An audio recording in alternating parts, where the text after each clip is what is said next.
Computers were first used in management and business applications in centralized data processing departments.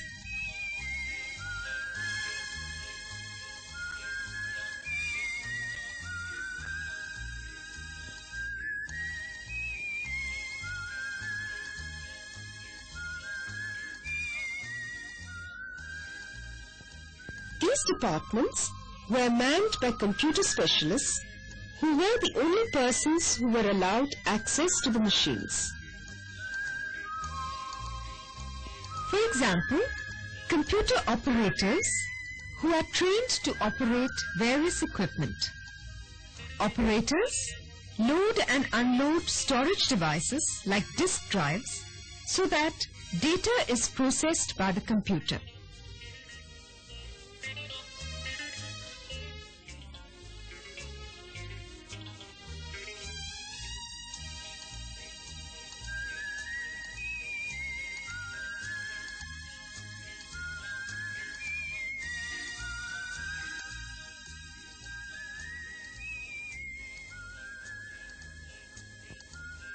Systems analysts and programmers who would analyze real-life problems and then develop computer programs to solve them. The systems analyst would design input documents and format output reports.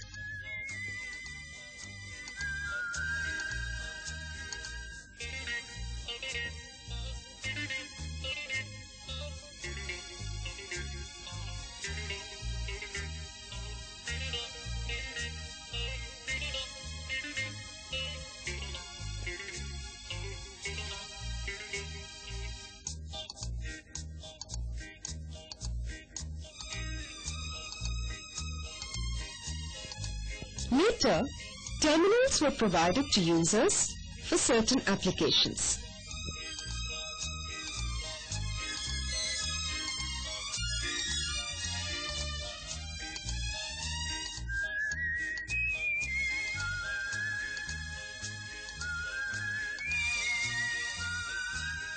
However, cost, complexity, size, and the need for special environment control did not permit computer users to have computers at their workplaces.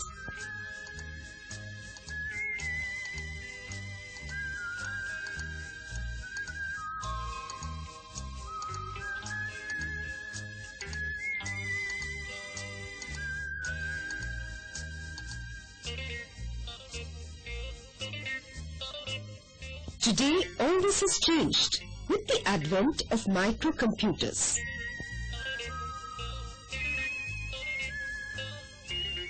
Microcomputers are computers which have their entire central processing unit on a single integrated circuit chip called a microprocessor.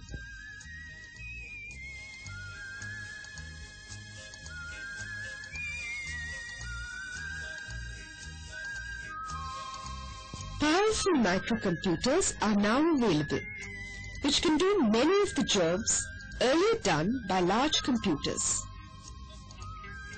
The cost of computing has dropped drastically since the early 60s. It is as if a car costing rupees 20,000 2 decades back could now be had for just 200 rupees. This has largely been possible because of technological advances in manufacturing of chips, leading to mass production of chips. Several million microcomputers are used in management applications around the world today.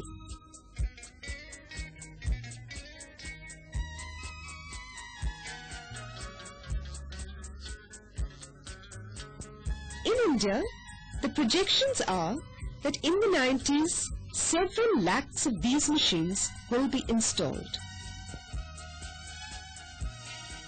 With the proliferation of microcomputers, the concept of distributed computing has emerged. This could mean a local computer with its own storage connected to a large central host.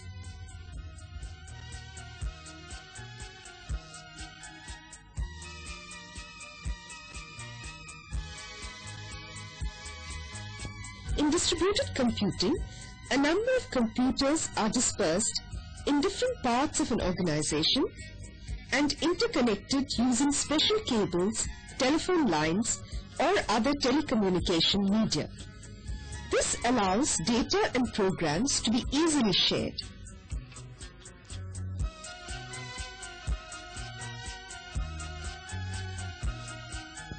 It also opens up entirely new types of applications such as electronic mail.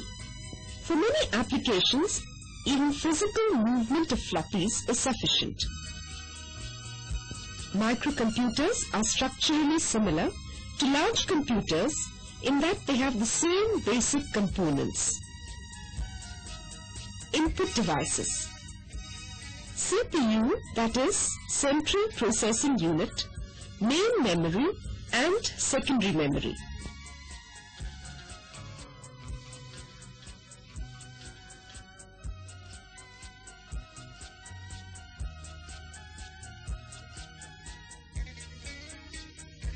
The most popular secondary memory devices are floppy disk drives and fixed disks.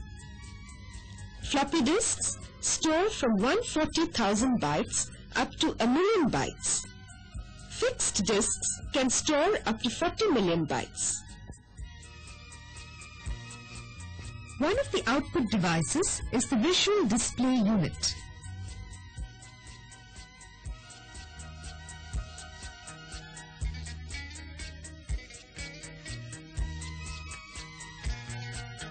Dot matrix printers and daisy wheel printers are popular printing devices on microcomputers.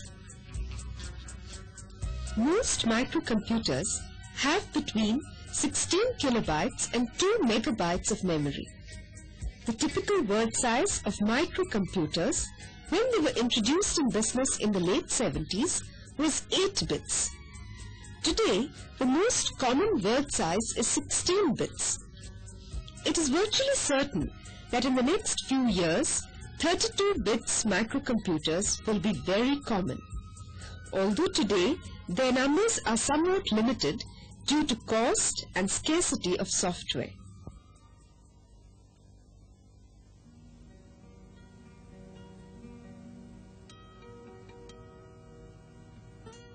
Besides being used as personal computers, microcomputers are often used as departmental computers and sometimes even as central data processing computers.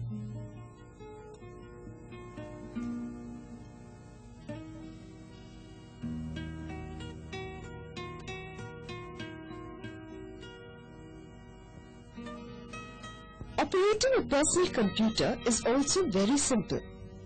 For instance, for an IBM PC compatible computer, one has simply to switch on the machine.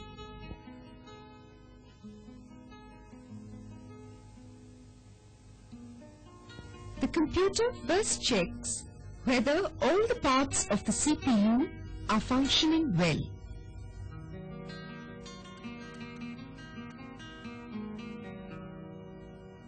Insert the floppy disk containing the operating system into drive and presto, the genie inside the machine is ready to obey your commands.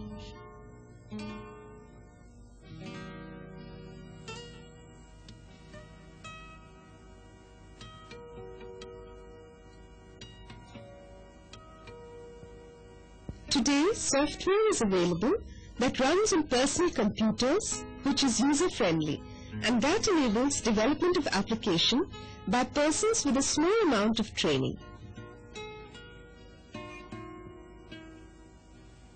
Many applications can thus be developed by persons who are not computer professionals. This enables departments and individual managers to develop their own systems without having to depend entirely on central data processing and highly specialized professionals. Such use is called end-user computing. Let us see why end-user computing is popular. Two of the most common needs of a manager are data retrieval and data analysis. A software package that helps managers to retrieve data quickly, accurately, and flexibly is called a database management system. A database management system, popularly called DBMS, enables the user to create data files on a computer, maintain data files by adding, deleting, and modifying data items in the files, make inquiries about data files, and generate printed reports. What is the advantage of doing this on a computer? Could you not do this using a manual system?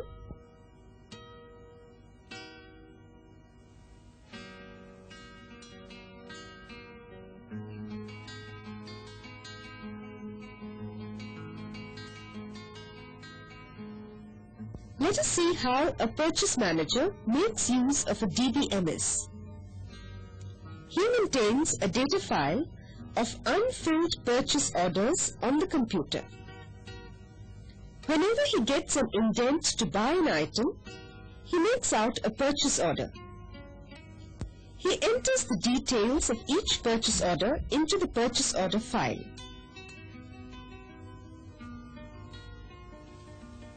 When an order is filled by the supplier, he removes the purchase order from the unfilled purchase order file. In this manner, he keeps this file up to date. The great advantage of the computer is that he can very flexibly extract the data he wants in any permutation or combination.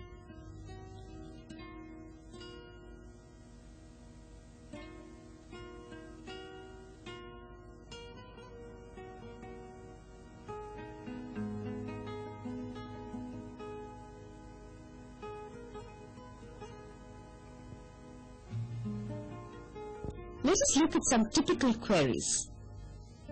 Here is a query on purchase orders outstanding for a particular product.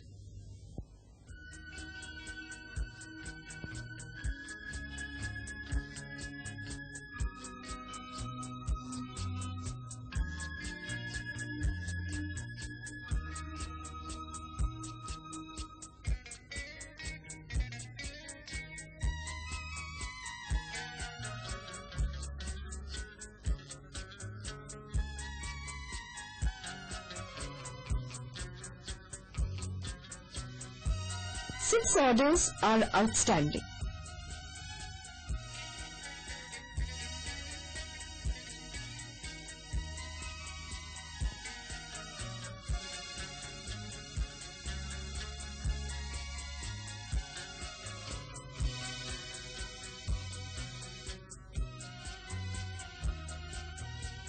Here is a query on a particular supplier. A simple command can retrieve the information.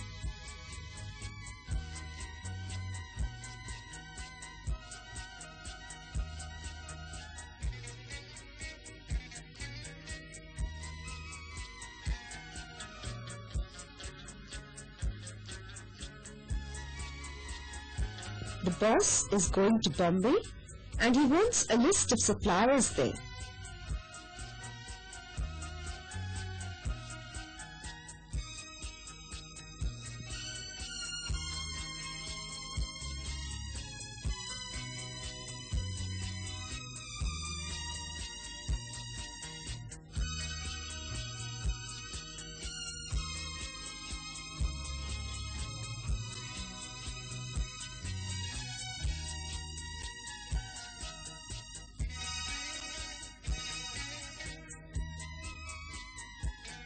Another major advantage in using a DBMS is the ability to integrate data across files, which is very difficult to do manually.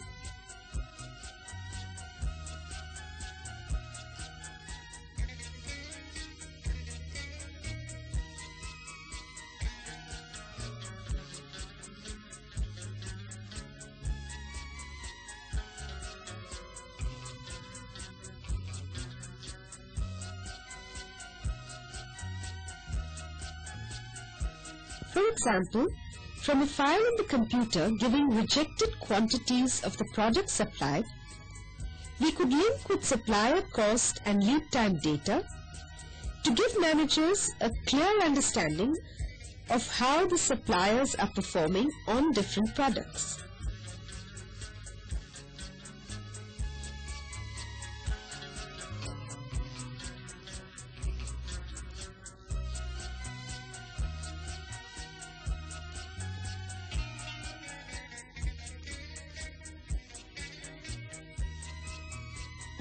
We mentioned that managers can use a personal computer for analysis as well as retrieval.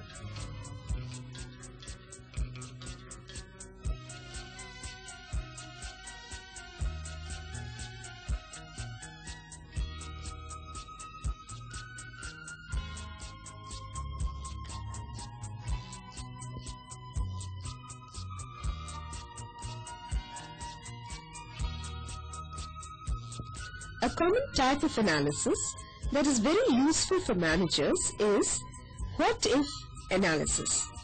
A very powerful software package for this purpose is Spreadsheet Software. Electronic spreadsheet software is credited with being the single most important reason for management use of personal computers. An electronic spreadsheet consists of a number of rows and columns. For example, we can see row 1 to 8 and columns A and B.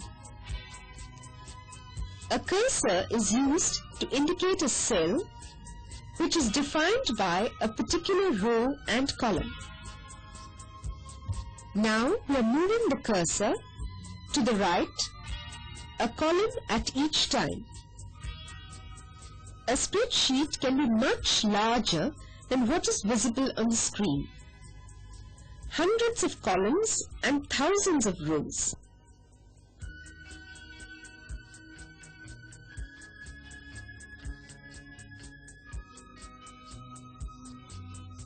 As we move it further right, column H appears.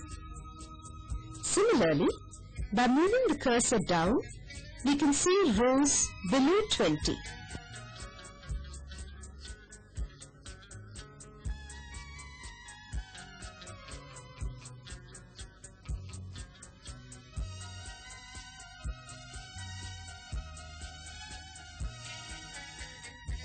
Rows 21 and 22 appear on the screen. Now let us build a small spreadsheet. We will project sales, prices and revenue over 4 years for a company. Let us see how data is entered in a spreadsheet. Let us enter the column headings and row headings. Notice the cursor must be taken to the cell where a word is to be typed. The matter must be typed followed by a return.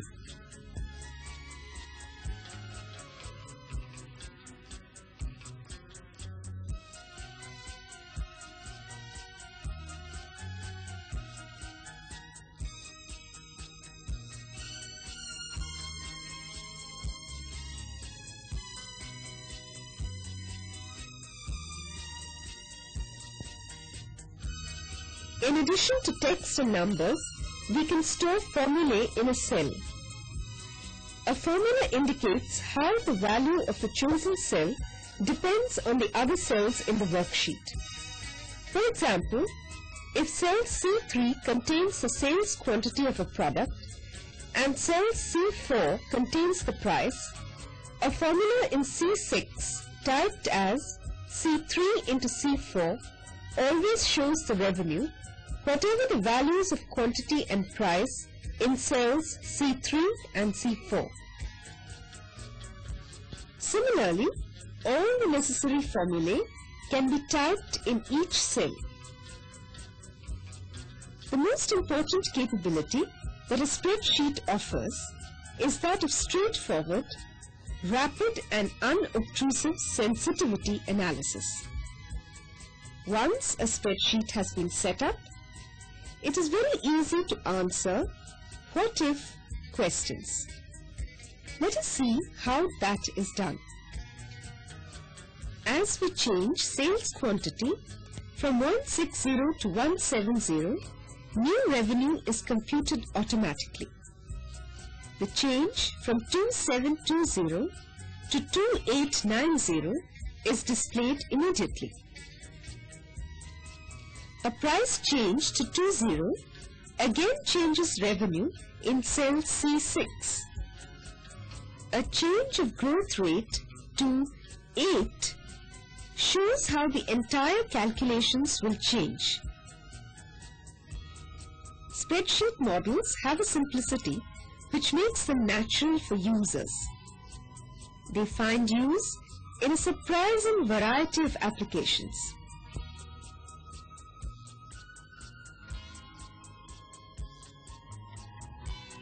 Although undoubtedly their largest use is in financial modeling, they find frequent use in areas like marketing, production, logistics, and human resources.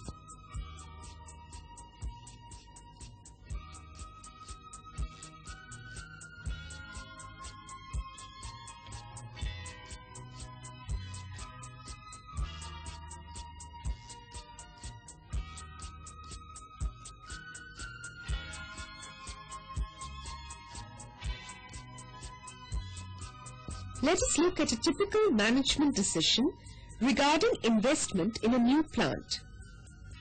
Bharat Metals is a company that processes ores to produce various metals.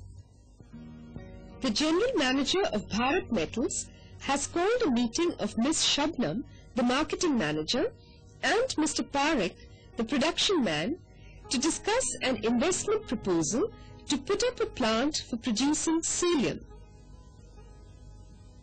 The process to produce celium also produces a byproduct called carbonium.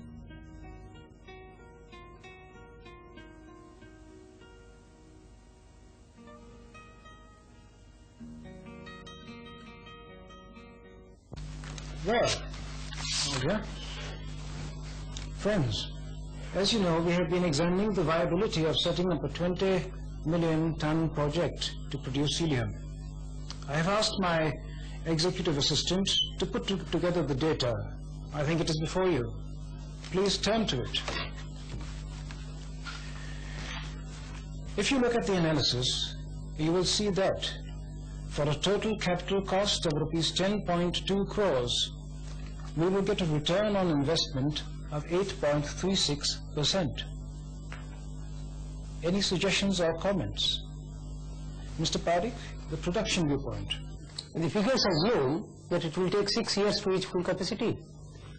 If we increase our process engineering staff by 1 or 2%, we should be able to cut down the time by at least 1 year. I also feel that the variable price of 45 per kg for Coburnia can be reduced to 35 per kg by doing a little R&D work. That should certainly make the project viable. Shabnam, how about the marketing viewpoint? I'm not as optimistic as Mr. Parekh. Even if the R&D efforts work out, the prices of celium are falling because of competition from synthetic material. The past few years have seen a price decline of about 5% each year. 5%! I think the returns will be much less than we have projected. I'm also worried about the power situation. Last year, for 2 whole weeks, our existing unit couldn't run due to power shortage. How will the power situation affect our new project? I think, given these uncertainties, we should not invest now. Why not, I say? It's really a good opportunity. In fact, there is a good chance that we will get much more byproduct than we have assumed here. I have seen a chemical analysis of ore sample that suggests that we may get 0.3 kg of Coburnia per kg of celium produced. That is 3 times the figure assumed here. Really, the entire analysis is too conservative. If we are too cautious, we will never do anything. After all, to manage is to take risks. Let us not be impetuous. Discretion is the better part of valor. And fortune favors the brave. Friends, exchanging cliches and losing tempers will not help at all.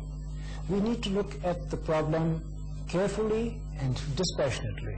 Sir, if I could make a suggestion. Go ahead, Ajit. Well, I've used your personal computer to do some analysis. And if you like, I could bring out the implications of the suggestions made by Mr. Parekh and Ms. Shabnam. Go ahead, by all means, do. I have made the analysis using a spreadsheet with formulas so that we can change the values as suggested and see what the ROI will be.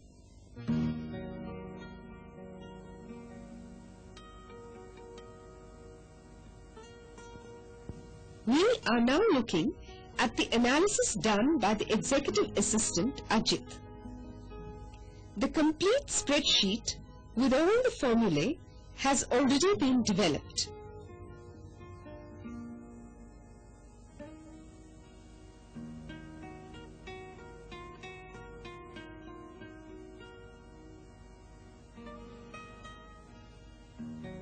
The analysis has been done for the life of the project.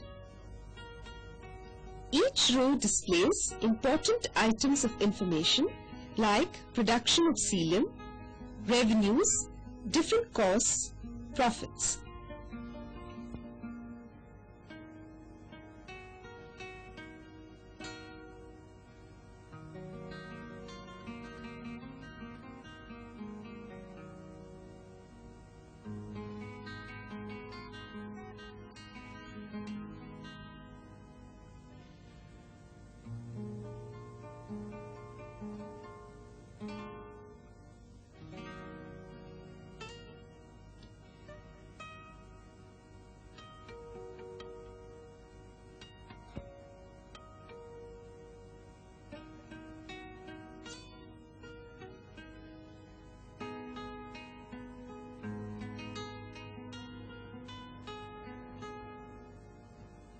The all-important ROI, that is, return on investment, can be seen.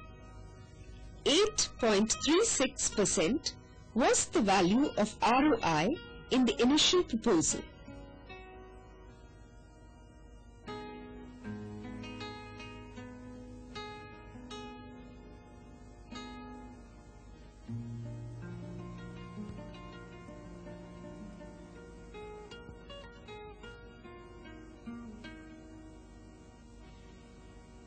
Now let us see the impact of Mr. Parekh's suggestion of reducing the time to attain maximum production to 5 years. The ROI goes up to 10.04%. With reduction in variable cost, there is a further increase.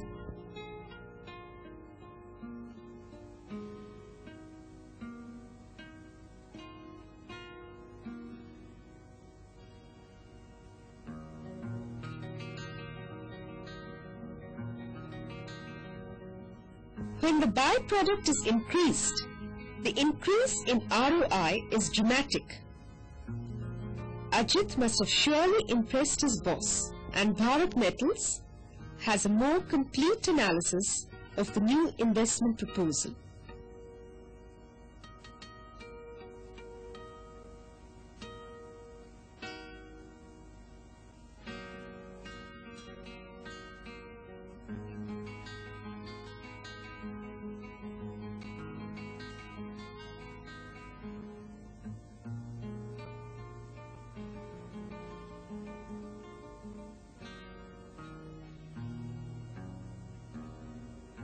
Not only that sensitivity analysis can be done early, but graphs can be easily prepared at the touch of a button.